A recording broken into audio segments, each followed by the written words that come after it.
சமீபத்தில் ஊருக்கு போயிருந்தேன் இல்லையா, அங்கே வந்து டிபார்ட்மெண்டல் ஸ்டோரெல்லாம் நிறைய ஆரம்பிச்சிட்டாங்க ஊர்லேயும். சரி என்ன இருக்குது இங்கே அப்படின்னு பார்ப்போம் அப்படின்ட்டு போனேன். அங்கே வாங்கின சில திங்ஸ் தான் காமிக்கிறேன். எல்லாம் யூஸ்வலாக எல்லா இடத்துலையும் இருக்கிறது தான். சரி அங்கே போனோமே அப்படின்னு சொல்லிட்டு வாங்கினேன். பாம்பினோ சேமியா தான் வாங்கினேன். இது ரோஸ்டட்னு போட்டிருந்துச்சு. சரி எப்போவும் சேமியா நிறையா இருந்தால் நல்லது தான். டிஃபன் இல்லாத சமயம் நான் இதில் வந்து வெஜிடபிள் எல்லாம் போட்டு உப்புமா பண்ணுவேன், இல்லை சும்மா கூட உப்புமா பண்ணலாம். அப்புறம் துவரம்பருப்பும் கொஞ்சம் நல்லா இருந்தது, இங்கே இருந்தது. பட்டு 1 கிலோ மாத்திரம் வாங்கிட்டு வந்தேன். கொஞ்சம் பார்க்க நல்லா இருந்தது.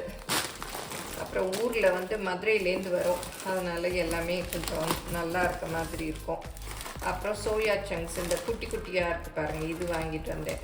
இது வந்து இங்கே எல்லாம் நிறைய சில கடைகளில் தான் கிடைக்கும். இது வாங்கிட்டு வந்தேன்.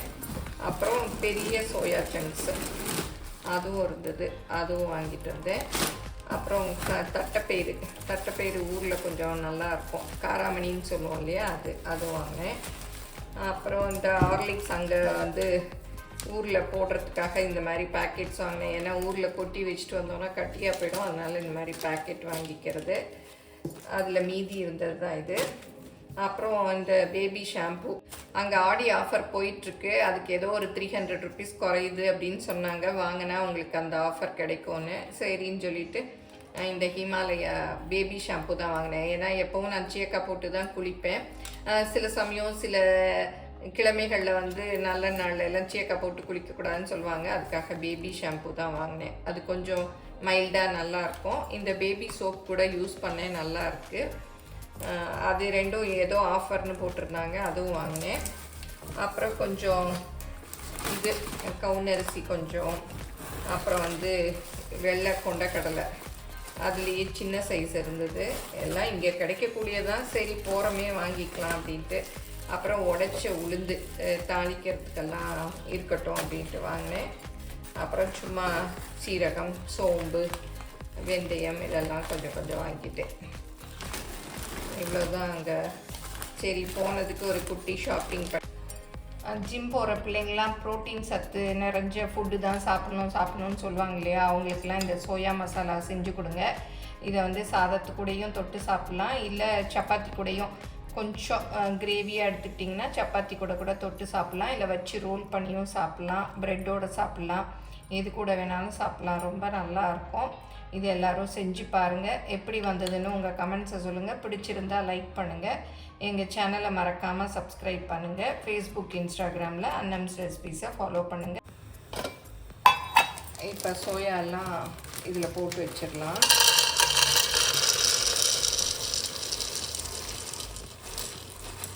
இன்றைக்கி இதில் தான் வந்து ஃப்ரை பண்ண போகிறேன். ஓரளவுக்கு எடுத்துக்கலாம், உங்களுக்கு எவ்வளோ தேவையோ அந்த அளவு எடுத்துக்கலாம். இது வந்து ப்ரோட்டீன் நிறைஞ்சது, அதனால் அடிக்கடி செஞ்சுக்கிட்டோம்னா ப்ரோட்டீன் ரிச் ஃபுட்டு வேணும்னு சொல்கிற பிள்ளைங்களுக்கு இதை அடிக்கடி செஞ்சு கொடுக்கலாம். அவங்களுக்கு கொஞ்சம் விரும்பி சாப்பிடுவாங்க. இதை வந்து சும்மா தண்ணியில் கழுவிட்டு வெந்நீரில் அப்படியே ஊற வச்சிடலாம். எங்கள் ப்ராடக்ட்ஸ் எல்லாம் யூடியூப்பில் கமெண்ட்ஸ்க்கு கீழே வந்துட்டுருக்கு. அதில் போய் கிளிக் பண்ணிங்கன்னா அதோட ரேட்டு டீட்டெயில்ஸ் எல்லாமே இருக்கும். அதை கிளிக் பண்ணி நீங்கள் வேணுங்கிற பொருளை ஆர்டர் பண்ணி வாங்கிக்கலாம். இப்போ வெந்நீர் சுட வச்சுருக்கேன், அதை வந்து இதில் ஊற்றிக்கலாம். நல்லா அது முங்குற அளவுக்கு ஊற்றிக்கலாம். நம்ம ஒரு மூடியால் மூடி அப்படியே விட்டுட்டோன்னா அது நல்லா கொஞ்சம் நேரத்தில் அப்படியே வெந்த மாதிரி வந்துடும். அப்புறம் வந்து நம்ம சமையலுக்கு யூஸ் பண்ணிக்கலாம். சோயா சங்க்ஸ் வெந்நீரில் ஊற வச்சோம் இல்லையா, பாருங்கள் நல்லா வெந்த மாதிரி ஆயிடுச்சு. இதை அப்படியே நல்லா பிழிஞ்சிட்டு எடுத்துக்கணும். நல்லா இந்த மாதிரி தண்ணி இல்லாமல் பிழிஞ்சு எடுத்துக்கணும். பாருங்கள் ஃபஸ்ட்டு போடுறச்சு எவ்வளோ சின்னதாக இருந்தது, இப்போ நல்லா ஊறிடுச்சு. இன்னுமே தண்ணி வெதுன்னு தான் இருக்குது. இப்போ எல்லாத்தையும் பிழிஞ்சு எடுத்தாச்சு. இந்த தண்ணியை வந்து ஆறின பிறகு செடிக்கு ஊற்றலாம். ரொம்ப சத்துள்ள தண்ணி, அதனால் வேஸ்ட் பண்ணாமல் செடிக்கு ஊற்றுங்க. பொருள் என்னென்னு பார்த்துடலாம். இந்த ஊற வச்சது 1 கப் அளவு எடுத்திருக்கேன். பெரிய வெங்காயம், தக்காளி, பூண்டு கொஞ்சம் பொடியாக நறுக்கியிருக்கேன், கருவேப்பிலை, அப்புறம் வந்து கறி மசாலா தூள். இது எங்கள் அன்னம்ஸு தான், வேணுங்கிறவங்க எங்கள் ஷாப்பில் இருக்குது. அப்புறம் இதுவும் அன்னம்ஸ் கரம் மசாலா தான். நீங்கள் வீட்டில் என்ன கரம் மசாலா வச்சுருக்கீங்களோ போட்டுக்கோங்க. அப்புறம் உப்பு, எண்ணெய், அப்புறம் கடைசியாக போடுறதுக்கு கொஞ்சம் கொத்தமல்லி. இப்போ ஒரு கடாய் வச்சுட்டு இதில் கொஞ்சமாக எண்ணெய் ஊற்றிக்கலாம். இப்போ எண்ணெய் காஞ்சிருச்சு. கொஞ்சம் கடுகு, கொஞ்சம் உளுத்தம்பருப்பு, கொஞ்சம் சீரகம் போட்டுக்கலாம். நீங்கள் சோம்பு வேணும்னாலும் சோம்பு போட்டுக்கலாம்.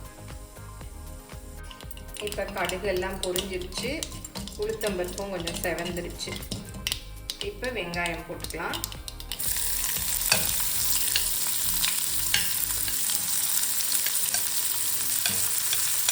அப்புறம் பூண்டையும் போட்டுக்கலாம்.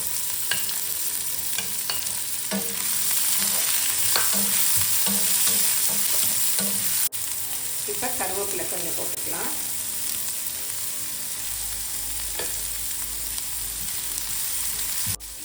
இப்போ தக்காளியும் போட்டுக்கலாம்.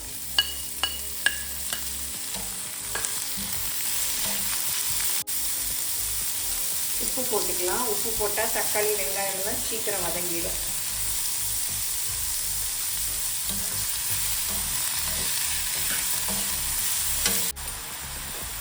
இப்போ கறி மசாலா 2 ஸ்பூன் அளவு போட்டுக்கலாம்.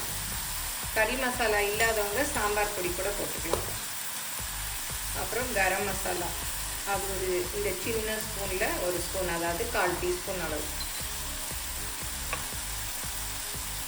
இதை நல்லா மிக்ஸ் பண்ணி வச்சுக்கலாம்.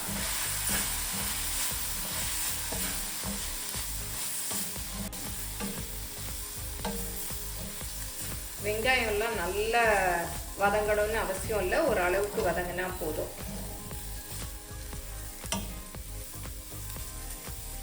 இதில் இஞ்சி வேணும்னாலும் நீங்கள் துருவி கொஞ்சம் சேர்த்துக்கலாம். நான் இன்றைக்கி பூண்டு மாத்திரம்தான் போட்டிருக்கேன். இப்போ இந்த சோயாலாம் சேர்த்துக்கலாம். இல்லை இஞ்சி பூண்டு பேஸ்ட் இருந்தால் கூட அதை கூட சேர்த்துக்கலாம்.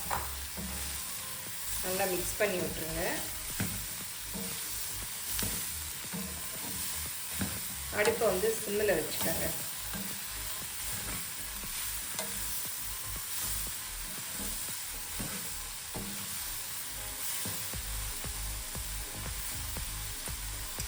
இப்போ கொஞ்சம் தண்ணி ஊற்றிக்கலாம்.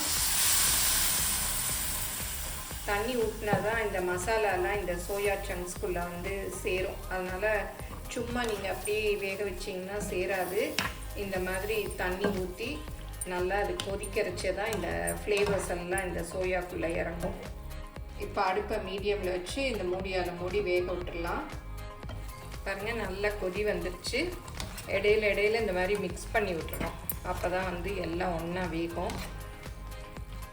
இந்த தண்ணி எல்லாம் வற்றணும். அப்போ தான் வந்து இந்த மசாலாலாம் இதுக்குள்ளே இறங்கும்.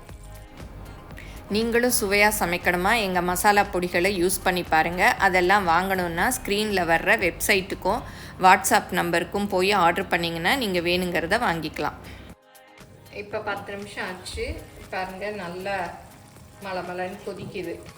இப்போ திறந்தே வேக விட்டுறலாம். இந்த தண்ணி எல்லாம் வந்து வற்றணும். அப்படியே மூடி வச்சுருந்தோம்னா தண்ணி இருக்கும். இப்போ திறந்து விட்டால் அந்த தண்ணி எல்லாம் வற்றிடும். இல்லை, முதல்ல நிறைய தண்ணி இருந்தது இல்லையா? இப்போ பாருங்கள் வற்றிடுச்சு. இந்த அளவு தண்ணி இருக்கணும். ரொம்ப ட்ரையாக இருந்தால் ஒரு மாதிரி இருக்கும். நான் வந்து இதோட இறக்கிட போகிறேன். நீங்கள் இன்னும் ட்ரையாக வேணும்னாலும் ட்ரையாக பண்ணிக்கலாம். இப்போ கொஞ்சம் கொத்தமல்லி தூவிடலாம். அடுப்பை வந்து ஆஃப் பண்ணிடலாம்.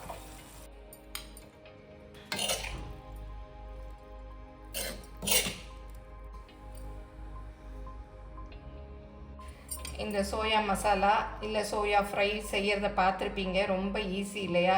இந்த சோயாவை வாங்கி நம்ம ஊற வச்சிட்டோம்னா டக்குன்னு செஞ்சிடலாம். எல்லாமே வீட்டில் இருக்கக்கூடிய பொருட்கள் தான். எல்லோரும் மறக்காமல் செஞ்சு பாருங்கள். ஊருக்கு போயிட்டு வந்தாலே எப்போவும் வெஜிடபிள்ஸ் வாங்கிட்டு வருவேன். இந்த தடவை என்ன வெஜிடபிள்ஸ் வாங்கியிருக்கேன்னு பார்க்கலாம். இந்த தடவை காராமணி எப்போவுமே எங்கள் ஊரில் சூப்பராக இருக்கும். இது பாருங்கள், ஒரு கட்டு 20 ரூபா தான். அப்புறம் வெண்டைக்காய், இவ்வளோ வெண்டைக்காய் 40 ரூபா தான். ஒரு கிலோ கிட்டே இருக்குது, 40 ருபீஸ். அதாவது தட்டில் வச்சுருப்பாங்க, ஒரு தட்டு 20 ரூபான்னு. நல்ல பிஞ்சாக இருக்கு பாருங்கள். இது வந்து 40 ரூபா. அப்புறம் இந்த 2 கொத்தவரங்காயும் சேர்த்து 50 ரூபா. இது வந்து முத்தல் ஃபுல்லும் கொஞ்சம் தண்ணியில் ஊற போட்டு வச்சுருக்கேன். கழுவிட்டு அவிச்சு வேக வச்சோன்னா வத்தலுக்கு இதுவாக இருக்கும். ஏன்னா முத்தல் சமைக்கிறத விட வத்தலாக போடலாம். அதில் பிஞ்செல்லாம் வந்து எடுத்து வச்சுருக்கேன். இதை வந்து நம்ம சமையலுக்கு யூஸ் பண்ணிக்கலாம். பட்டு இது இந்த வரி கத்திரிக்காய் இதுவுமே நல்லா டேஸ்ட் நல்லாயிருக்கும். இதுவும் ஒரு 1/2 கிலோ கிட்ட வாங்கிட்டு வந்தேன். அப்புறம் வந்து முருங்கைக்காய் இது வந்து விழுப்புரம் அங்கே செங்குறிச்சி கிட்ட வாங்கிட்டு வந்தோம். ஊர் காய்கறிகள் வந்து அந்த மண்ணுக்குள்ள டேஸ்ட் இருக்கும். அதனால் இந்த காராமணி வந்து எப்போவுமே எங்கள் ஊரில் வந்து வச்சுருப்பாங்க. டேஸ்ட்டும் ரொம்ப நல்லாயிருக்கும். இன்னொரு வீடியோவில் கொத்தவரங்காயை வச்சு வத்தல் எப்படி போடுறது அப்படிங்கிறத செஞ்சு காமிக்கிறேன். நான் ஏற்கனவே கூட கொத்தவரங்காய் வத்தல்லாம் போட்டிருக்கேன். இப்போ நிறைய நல்லா இருந்துச்சு. இதை வந்து சாதத்துக்கெலாம் வறுத்து சாப்பிட்டோன்னா சூப்பராக இருக்கும். அது எப்படி போடுறதுங்கிறத பார்ப்போம். இதெல்லாம் தான் நான் ஊரில் வாங்கிட்டு வந்த காய்கறிகள்.